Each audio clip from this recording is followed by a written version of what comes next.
പ്രിയമുള്ള വിദ്യാർത്ഥികളെ, നിങ്ങൾക്കെല്ലാവർക്കും +2 ബിസിനസ് ഓൺലൈൻ ക്ലാസ് റൂമിലേക്ക് സ്വാഗതം. കഴിഞ്ഞ ക്ലാസ്സുകളിലായി നമ്മൾ ബിസിനസ് പരിതസ്ഥിതിയെക്കുറിച്ചും ബിസിനസ് പരിതസ്ഥിതിയുടെ വിവിധ ഘടകങ്ങളെക്കുറിച്ചും മനസ്സിലാക്കി.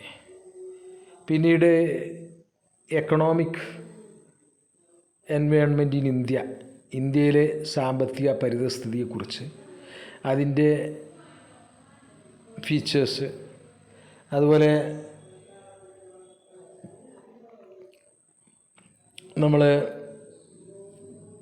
ഇൻഡസ്ട്രിയൽ പോളിസി, പുതിയ വ്യവസായ നയത്തെക്കുറിച്ചും 1991 പുതിയ വ്യവസായ നയത്തെക്കുറിച്ചും അതിൻ്റെ ഭാഗമായി ഉണ്ടായ സാമ്പത്തിക പരിഷ്കാരങ്ങളായ ലിബറലൈസേഷൻ, പ്രൈവറ്റൈസേഷൻ, ഗ്ലോബലൈസേഷൻ, ഉദാരവൽക്കരണം, സ്വകാര്യവൽക്കരണം, ആഗോളവൽക്കരണം എന്നീ കാര്യങ്ങളെക്കുറിച്ചും നമ്മൾ മനസ്സിലാക്കി. ഇന്ന് നമ്മളിവിടെ ചർച്ച ചെയ്യുന്നത് ഡിമോണിറ്റൈസേഷൻ എന്ന് പറഞ്ഞാൽ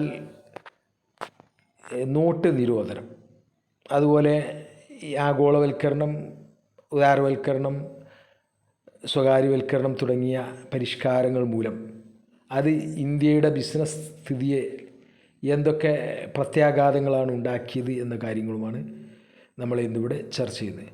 ആദ്യമായി ഡിമോണിറ്റൈസേഷൻ സ്ക്രീനിൽ നിങ്ങൾ കാണാം. ഡിമോണിറ്റൈസേഷൻ എന്ന വാക്കിൻ്റെ അർത്ഥം നോട്ട് നിരോധനമാണ് അതുകൊണ്ട് ഉദ്ദേശിക്കുന്നത്. പിന്നെ നമ്മൾ 2016 നവംബർ 8 500-ഉം 1000-ഉം ഈ 500-ൻ്റെയും 1000-ൻ്റെയും നോട്ടുകൾ നിരോധിക്കുകയുണ്ടായി. Government of India made an announcement on November 8, 2016 that the two largest denomination notes of rupees 500 and 1000 were demonetized. അങ്ങനെ this led to 80% of Indian currency in circulation invalid. അങ്ങനെ ഈ ഡിമോണിറ്റൈസേഷൻ 500-ൻ്റെയും 1000-ൻ്റെയും നോട്ടുകൾ നിരോധിച്ചത് മൂലം ഇന്ത്യയുടെ 86% ഇന്ത്യയിലുള്ള ഇന്ത്യൻ കറൻസിയുമാണ് ഇൻവാലിഡായി മാറിയത്, ഇല്ലീഗലായി മാറിയത്. The people had to deposit invalid currency in the banks along with certain restrictions on withdrawals. അങ്ങനെ ഇന്ത്യയിലുള്ള ജനങ്ങൾ അവരുടെ കയ്യിലുള്ള 500-ൻ്റെയും 1000-ൻ്റെയും നോട്ടുകൾ നിരോധിച്ചത് മൂലം അത് ഇന്ത്യൻ ബാങ്കുകളിൽ നിക്ഷേപിക്കാനും നിർബന്ധിതരായി.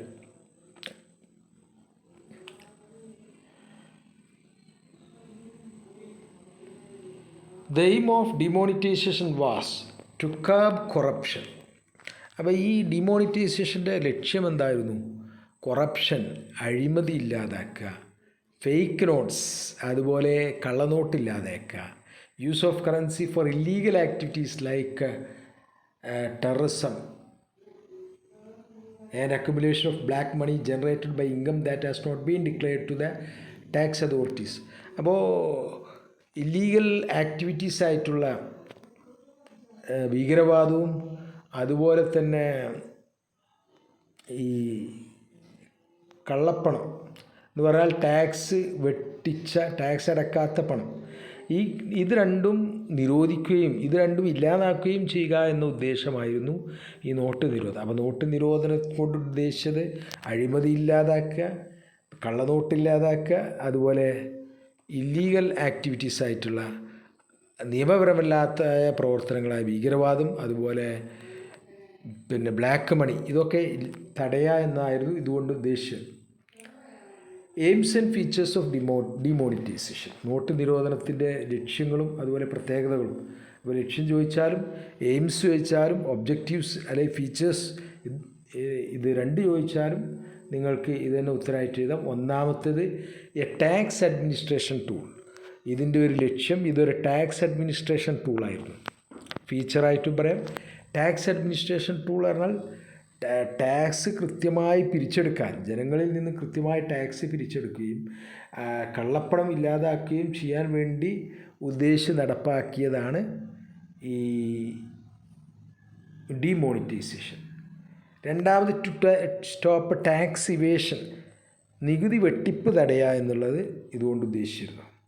മൂന്നാമത് ടു ചാനലൈസ് ദ സേവിങ്സ് എന്ന് പറഞ്ഞാൽ ആളുകളുടെ കയ്യിലുള്ള ബ്ലാക്ക് മണി രൂപത്തിലുള്ള സേവിങ്സ് അതിനെ ഫിനാൻഷ്യൽ ഇൻസ്റ്റിറ്റ്യൂഷൻസ് സാമ്പത്തിക സ്ഥാപനങ്ങളായ ബാങ്കുകളിലേക്ക് എത്തിക്കുക എന്നുള്ളതും ഇതിൻ്റെ ഉദ്ദേശമായിരുന്നു.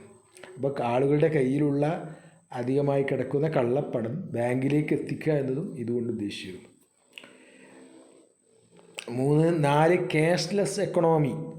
ഇന്ത്യയിൽ ഒരു ഡിജിറ്റലൈസ്ഡ് എക്കണോമി അഥവാ നോട്ടല്ലാതെയുള്ള ഒരു സമ്പദ് വ്യവസ്ഥ എന്ന് പറഞ്ഞാൽ ATM, debit card, credit card, POS point on sale, അതുപോലെ നെറ്റ് ബാങ്കിങ്, ഇത്തരത്തിലുള്ളവ ഡിജിറ്റൽ ഇടപാടുകൾ വർദ്ധിപ്പിക്കുക എന്നതും ക്യാഷ്ലെസ് എക്കണോമി എന്നുള്ളതും ഇതിൻ്റെ ഒരു ലക്ഷ്യമായിരുന്നു.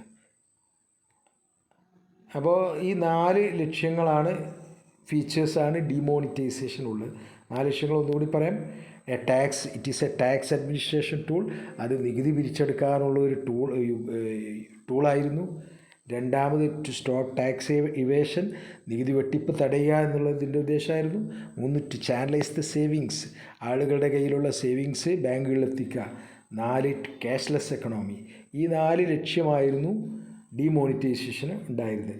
ഇതിന് ഇമ്പാക്റ്റ് എന്ന് പറയുന്നത് മണി, ഇൻട്രസ്റ്റ്, ഈ രീതിയിൽ ഇൻട്രസ്റ്റ് റേറ്റ്, മണി എന്നിവയിൽ ഇതിൻ്റെ ഇമ്പാക്റ്റ് ഒന്ന് ഡിക്ലൈൻ ഇൻ ക്യാഷ് ട്രാൻസാക്ഷൻ ഒരുപാട് കുറഞ്ഞു. 2 ബാങ്ക് ഡെപ്പോസിറ്റ് വർദ്ധിച്ചു. ഇത് രണ്ടാമത് പ്രൈവറ്റ് വെൽത്ത്, സ്വകാര്യ സ്വത്തിൽ ഇതിൻ്റെ ഇമ്പാക്റ്റ് എന്താണ്? Rise in real estate price, fall in real estate price, real estate വില ഗണ്യമായി കുറഞ്ഞു. മൂന്നാമത് പബ്ലിക് സെക്ടർ വെൽത്ത്, പൊതു സ്വത്തിൽ നോ എഫക്റ്റ്, ഒരു മാറ്റം ഉണ്ടാക്കിയില്ല. 4ാമത് ഡിജിറ്റലൈസേഷൻ, ഇതുകൊണ്ട് ഡിജിറ്റലൈസേഷൻ നടത്തും, ഡിജിറ്റൽ ട്രാൻസാക്ഷൻ ഇൻക്രീസ്ഡ് എന്ന് പറഞ്ഞാൽ ക്യാഷ്ലെസ് ട്രാൻസാക്ഷൻ ഇൻക്രീസ്ഡ്. നോട്ടല്ലാതെ ഉള്ള രീതിയിലുള്ള ഇടപാടുകൾ, പിന്നെ ഇൻ്റർനെറ്റ് ബാങ്കിങ്ങിലൂടെ, മൊബൈൽ ബാങ്കിങ്ങിലൂടെയൊക്കെയുള്ള ഇടപാടുകൾ വർദ്ധിച്ചു. റിയൽ എസ്റ്റേറ്റ് പ്രൈസ് ഡിക്ലൈൻഡ് 5ാമതായിട്ട്. പിന്നെ 6ാമത് ഇതിൻ്റെ impact tax collection increased, tax collection വർദ്ധിച്ചു. അപ്പോൾ ഈ 6 ഇമ്പാക്റ്റാണ് ഇതുകൊണ്ട് നമ്മളെ എക്കണോമിയിൽ ഉണ്ടായത്, ഡിമോണിറ്റൈസേഷൻ്റെ ഇമ്പാക്റ്റ്. അടുത്തതായിട്ട് നമ്മൾ പഠിക്കുന്നത് impact of changes in government policy on business and industry. Business രംഗത്തും വ്യവസായ രംഗത്തുമൊക്കെ നമ്മുടെ പുതിയ ഗവൺമെൻറ് പുതിയ പോളിസി അഥവാ ന്യൂ ഇൻഡസ്ട്രിയൽ പോളിസി 1991 പുതിയ വ്യവസായ നയം, അതുപോലെ പിന്നെ പ്രൈവറ്റൈസേഷൻ, ലിബറലൈസേഷൻ, ഗ്ലോബലൈസേഷൻ, LPG, ഇതിൻ്റെയൊക്കെ ഇമ്പാക്റ്റ് പിന്നെ എന്തായിരുന്നു നമ്മുടെ വ്യവസായത്തിലുണ്ടാക്കിയത് എന്നുള്ളതാണ് നമ്മളിവിടെ ചർച്ച ചെയ്യുന്നത്. അതിന് the policy of liberalization, privatization and globalization of the government has made a significant impact on the working of enterprises in business and industry. അപ്പോൾ വ്യവസായശാലകളുടെ മേലിൽ, ബിസിനസ്സിൻ്റെ മുകളിൽ നല്ലൊരു പ്രത്യാഘാതം ഈ LPG കൊണ്ട് ഉണ്ടായിട്ടുണ്ട്. അത് ഏതൊക്കെയാണെന്നുള്ളതാണ്. 1, ഇൻക്രീസിങ് കോമ്പറ്റീഷൻ, കിടമത്സരം വർദ്ധിച്ചു. Liberal licensing and entry of foreign firm made competition for Indian industries.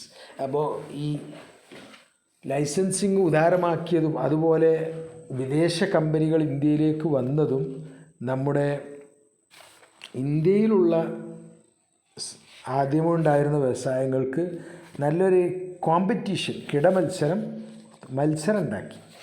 ഇവരുമായിട്ട് പുറത്തുനിന്ന് വന്ന വ്യവസായങ്ങൾ വിദേശ കമ്പനികളുമായിട്ട് മത്സരിക്കേണ്ടി വന്നു നമ്മളെ ഇന്ത്യയിലുള്ള വ്യവസായങ്ങൾക്ക്.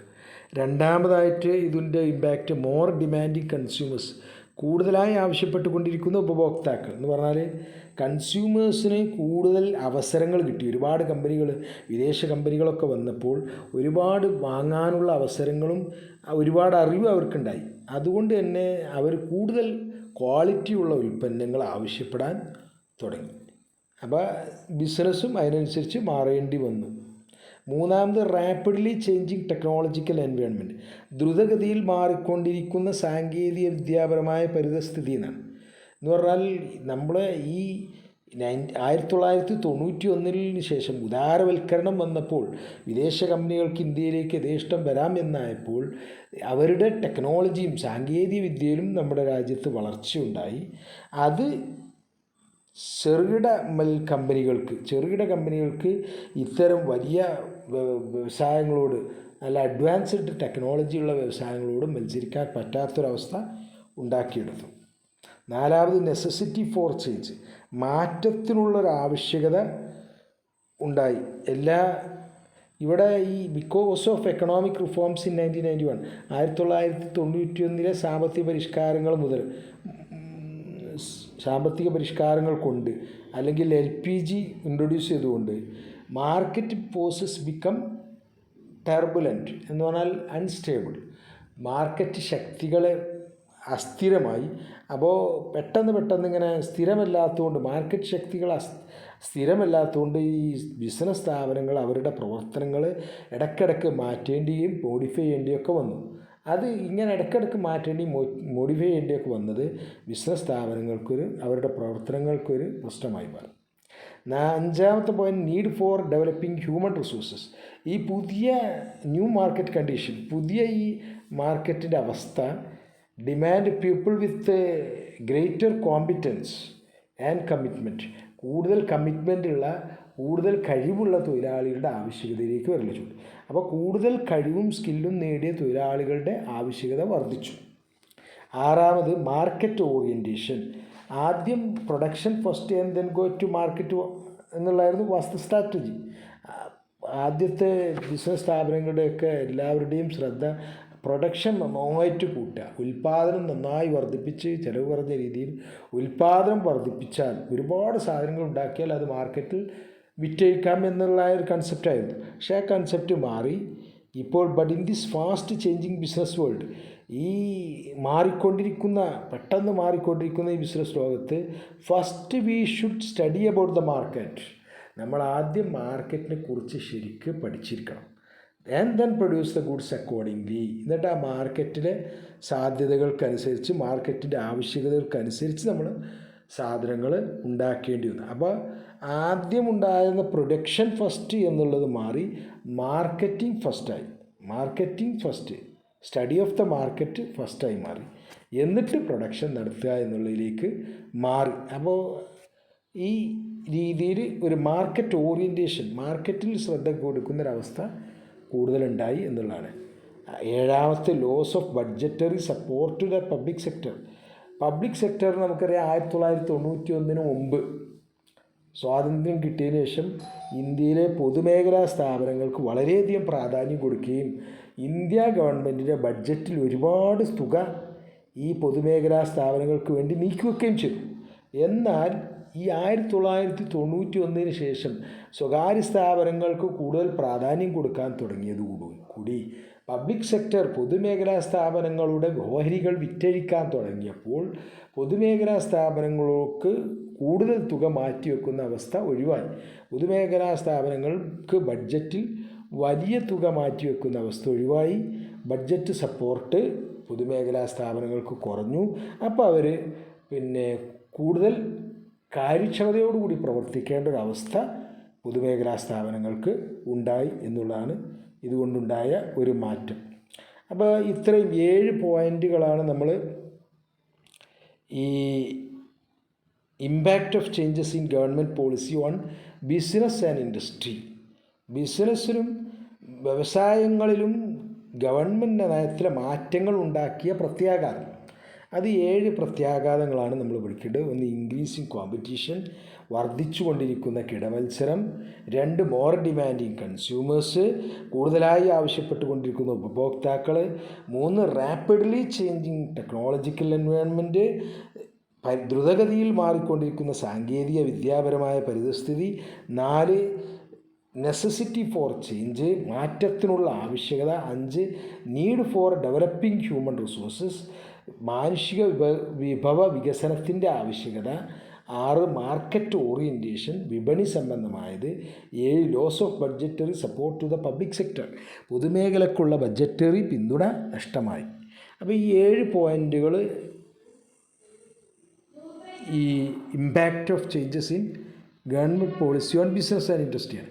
ഗവൺമെൻറ് നയത്തിലെ മാറ്റങ്ങൾ ബിസിനസ് വ്യവസായ മേഖലകളിൽ ഉണ്ടാക്കിയ പ്രത്യാഘാതം ആയിട്ട് 7 പോയിൻറ്റുകൾ പഠിക്കുക. നോട്ട് നോക്കി വളരെ നന്നായി മനസ്സിലാക്കിക്കൊണ്ട് തന്നെ പഠിക്കുക. ഇത് കഴിഞ്ഞിട്ട് ഇതിന് തുടർച്ചയായിട്ടുള്ള ഒരു 10-20 ചോദ്യങ്ങളടങ്ങിയ മൾട്ടിപ്പിൾ ചോയ്സ് ക്വസ്റ്റ്യൻസിൻ്റെ ഒരു ലിങ്ക് നിങ്ങൾക്ക് അയക്കുന്നതാണ്. അതെല്ലാവരും ആൻസർ ചെയ്യുക. ഒന്ന് ശരിക്കും വായിച്ചു നോക്കി മനസ്സിലാക്കി പഠിച്ചിട്ട് ആൻസർ ചെയ്യുക.